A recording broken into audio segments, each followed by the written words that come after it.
Assalamualaikum warahmatullahi wabarakatuh. Perkenalkan, nama saya Fauzia, NIM saya 2311212.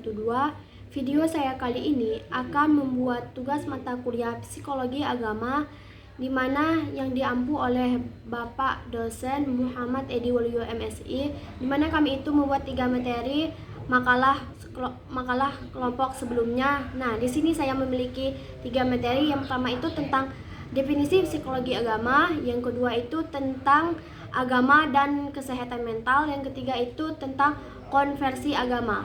Nah, pertama di sini saya akan menjelaskan tentang definisi psikologi agama. Nah, psikologi agama, ketika kita mengkaji psikologi agama, seseorang dihadapkan kepada 2 kata, yakni psikologi dan agama. Kata tersebut memiliki pengertian dan penggunaan yang berbeda, meskipun keduanya memiliki aspek kajian yang sama, yaitu aspek batin manusia. Nah, psikologi secara umum diartikan sebagai ilmu yang mempelajari gejala jiwa manusia yang normal, dewasa, dan beradab. Menurut Robert Haytowles mendefinisikan psikologi agama secara umum sebagai ilmu tentang tingkah laku dan pengalaman manusia. Nah, psikologi agama memiliki ruang lingkup psikologi agama. Pertama itu menurut Zakiyah Derajat, ruang lingkup yang menjadi lapangan kajian psikologi agama yang meliputi kajian mengenai pertama itu bermacam-macam emosi yang menjalar di dunia kesadaran yang ikut menyertai kehidupan beragama orang biasa umum, seperti rasa lega dan tentram sehabis sembahyang, rasa lepas dari ketegangan batin sesudah berdoa atau membaca ayat-ayat suci, perasaan tentang pasrah dan menyerah setelah berzikir, dan ingat kepada Allah ketika mengalami kesedihan dan kecewaan yang bersangkutan. Yang kedua itu bagaimana perasaan dan pengalaman seseorang secara individual terhadap Tuhannya, misalnya rasa tentram dan kelegaan batin. Yang ketiga itu mempelajari, meneliti, dan menganalisis pengaruh kepercayaan akan adanya hidup sesudah mati, akhirat pada tiap-tiap orang. Yang keempat itu meneliti dan mempelajari kesadaran dan perasaan orang terhadap kepercayaan yang berhubungan dengan surga dan neraka, serta dosa dan pahala yang turut memberi pengaruh terhadap sikap dan tingkah laku dalam kehidupan. Yang terakhir itu meneliti dan mempelajari bagaimana pengaruh penghayatan seseorang terhadap ayat-ayat suci kelegaan batinnya. Nah, yang terakhir itu psikologi agama memiliki urgensi psikologi agama, bermakna pentingnya suatu kajian psikologi agama untuk setiap fase perkembangan manusia, yakni pada masa anak-anak, remaja, dewasa, dan masa lanjut usia yang di dalamnya berkaitan dengan proses perilaku serta kesadaran beragama dalam setiap fase perkembangan tersebut yang diwujudkan dalam bentuk perilaku sehari-hari, baik dan lingkungan keluarga, masyarakat, maupun lembaga.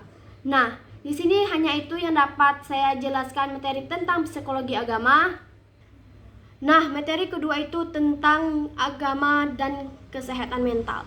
Nah, definisi agama memiliki arti adalah sistem kepercayaan dan praktik yang menghubungkan manusia dengan aspek spiritual, moral, dan seiring kali sosial dalam kehidupan. Psikoterapi keagamaan yaitu terapi yang diberikan dengan kembali mempelajari dan mengamalkan ajaran agama Islam. Nah, di sini pengertian kesehatan mental. Dalam buku Mental Hygiene, kesehatan mental berkaitan dengan beberapa hal. Pertama, bagaimana seseorang memikirkan, merasakan, dan menjalani keseharian dalam kehidupan.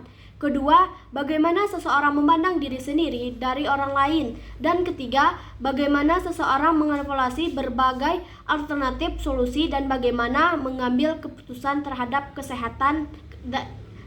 keadaan yang dihadapi.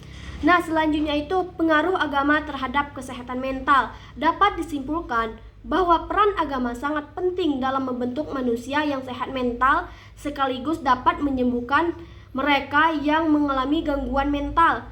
Pengalaman keagamaan dalam kehidupan sehari-hari dapat membentangi manusia dari gejala-gejala yang gelisah, Semakin dekat seseorang kepada Tuhan dan semakin banyak ibadahnya, maka semakin tentramlah jiwanya serta semakin mampu menghadapi kekecewaan dan kesungkaran dalam hidup.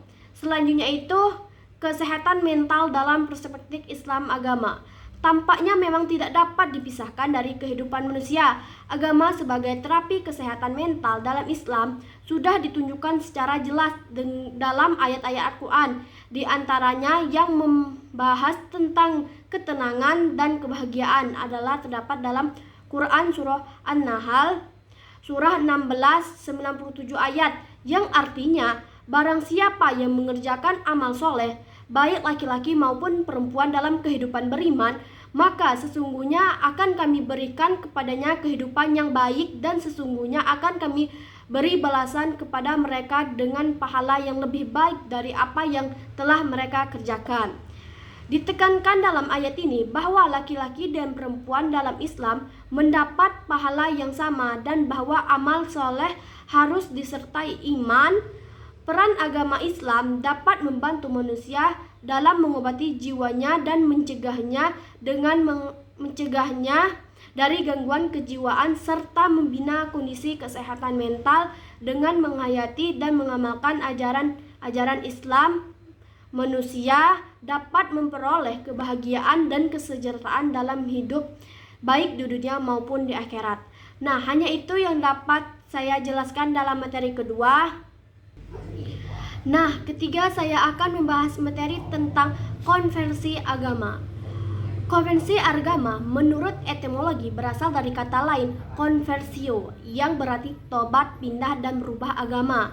Selanjutnya, kata tersebut dipakai dalam kata Inggris conversion yang berarti berlawanan arah.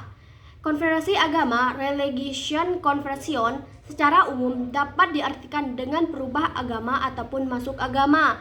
Konversi dapat diartikan sebagai sesuatu proses terjadinya perubahan keyakinan yang berlawanan arah dengan keyakinan agama yang semula.